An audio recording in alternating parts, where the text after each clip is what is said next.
Salut à tous. J'espère que vous vous portez tous bien.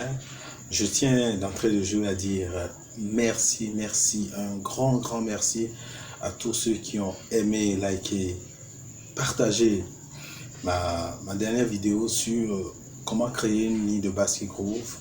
Franchement, je ne m'y attendais pas, je l'ai fait comme ça. Et il y a beaucoup de gens qui ont commenté, qui ont partagé. Je tiens à dire merci à tous parce que vous m'avez donné la force et le courage de revenir. Et là, je viens partager avec vous aussi quelques astuces qui enrichissent votre groove, Dans notre quête permanente du groove, nous en tant que bassistes, vu que c'est notre rôle principal, il y a quelques petits détails que les grands ou tous ceux qui nous ont devancés utilisent, mais qui ne sont pas toujours visibles à l'œil. C'est-à-dire, quand on regarde les vidéos, on est concentré beaucoup plus sur la partie qu'il ne faut pas. Et voilà. Aujourd'hui, je vais parler dans un premier temps de la main droite. La main droite. Dans la plupart des vidéos qu'on regarde, ou la plupart du temps, quand on suit un bassiste, on se dit dans notre tête que non, en fait, il utilise juste les deux doigts ici, et bon, ça va. Mais en réalité, la main droite aussi a un jeu assez percussif dans la conception du groove. Oui, et beaucoup utilisent ça.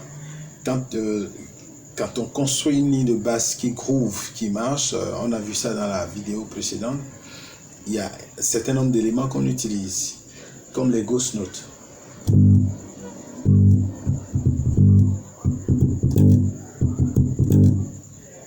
Mais en réalité, en plus de ce mouvement de ghost note, il y a la main droite qui vient ajouter un mouvement très percussif qui consiste juste à, en fait, buter les doigts contre les cordes, comme ça.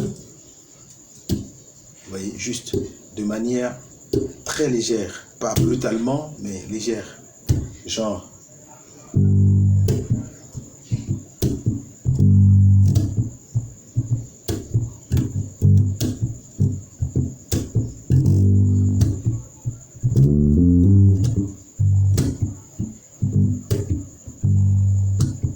Ça sert énormément à enrichir notre groove et surtout quand vous le travaillez bien et que vous arrivez à un endroit où vous devez jouer sans batteur, si vous devez jouer juste avec un pianiste dans un cabaret, dans un truc de piano bar et tout, vous êtes obligé de tenir le côté rythmique de la chose.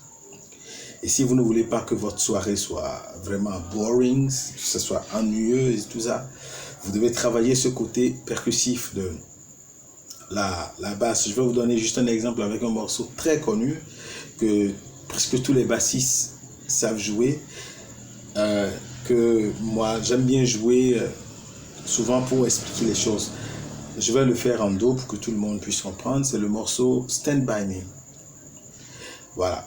Quand je le joue, simplement ça fait ça.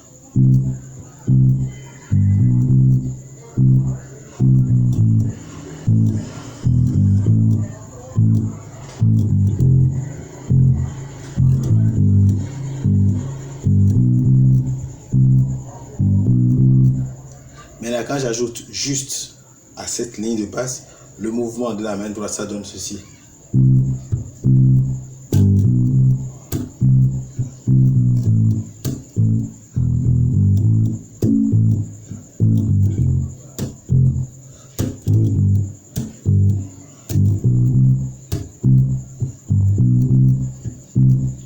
Mais si j'ajoute tous les petits détails comme les ghost notes, comme on l'avait déjà vu dans la vidéo précédente, ça donne ceci.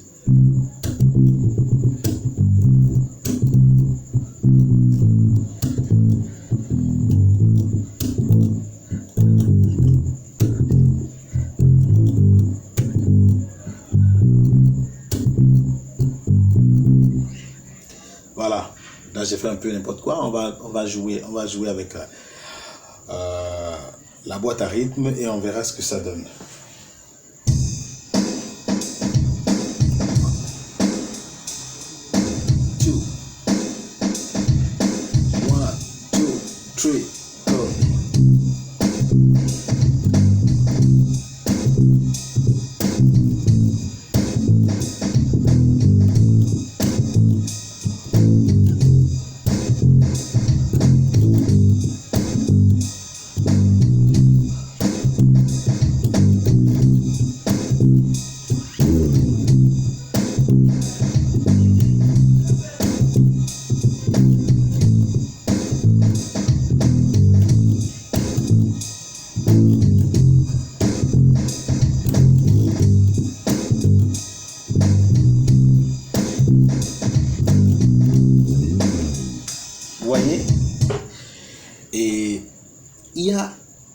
ici des mouvements qui vous permettent de faire les transitions. C'est-à-dire quand vous jouez une ligne un peu carrée et en boucle comme cette ligne de Stand By Me, quand le batteur roule ou quand vous voulez passer du couplet au refrain, en tant que bassiste, vous avez envie d'ajouter des choses pour qu'on sache que vous-même vous êtes là et que vous n'êtes pas juste une boucle qui tourne. Laissez-moi vous dire une chose. La gamme pentatonique est votre amie. Avec elle, vous êtes sûr de ne jamais vous planter pour les transitions. C'est un peu basique, mais ça marche. La gamme pentatonique, comme son nom l'indique, penta, ça fait 5. Voilà, vous avez la gamme pentatonique majeure de 5 notes qui fait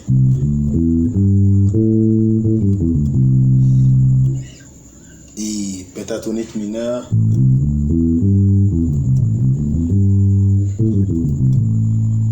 voyez, voilà. La gamme pentatonique, c'est votre ami. Vous travaillez des mouvements en utilisant la gamme pentatonique comme transition entre le passage du couplet au refrain ou quand vous avez tourné la boucle 2 ou 3 fois et vous avez envie d'ajouter quelque chose pendant que le batteur roule ou pendant que le chanteur essaye d'amorcer le groove, vous utilisez la gamme pentatonique. On réessaye avec notre boîte à rythme, bien sûr.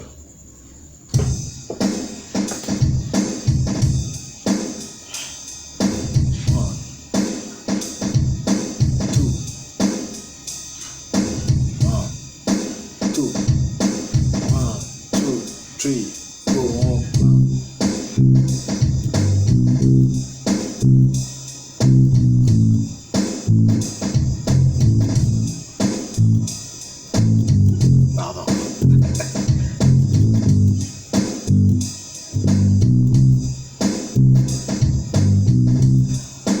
On ajoute les ghost notes.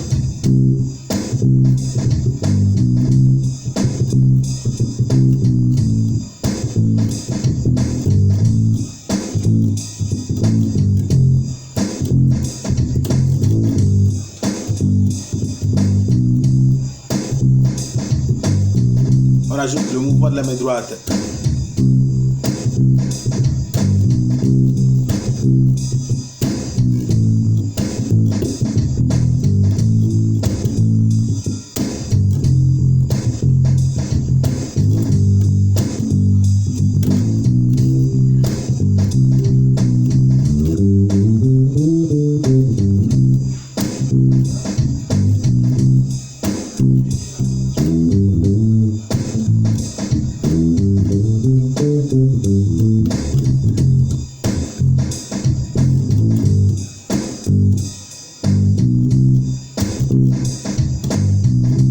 Vous voyez, ça fait ça.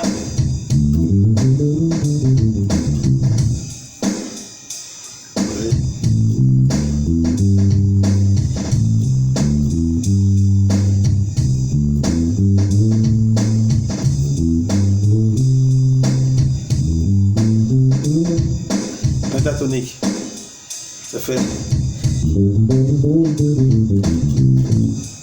voyez? Et puis si on insère ça dans. Tout ça fait.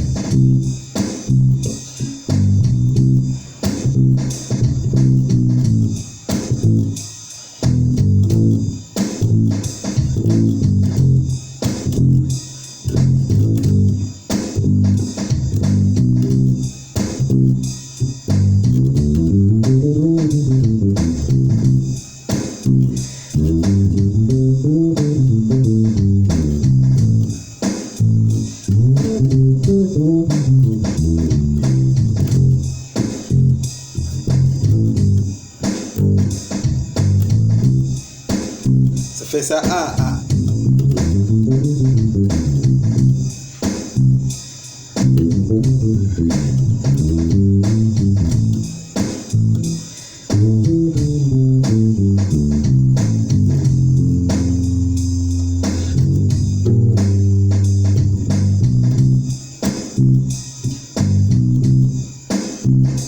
Donc voilà. Voilà quelques astuces qui vous permettent d'assaisonner votre groove, d'assaisonner votre ligne de basse et de vous faire sentir. Bon, là, sur la dernière ligne, j'en ai mis un peu partout pour vous donner des exemples. Mais n'oubliez pas, comme je le dis toujours, ce qui importe, c'est la musique. La musique est plus importante que tout. Et en tant que bassiste, vous êtes là pour tenir le groove, pour tenir le battement de la musique. N'allez pas au-delà de cela. Sur ce, je vous dis merci. Likez, partagez, donnez-nous du courage, donnez-nous de la force. Et on va continuer par partager nos expériences avec vous. Je vous aime. Just feel the groove.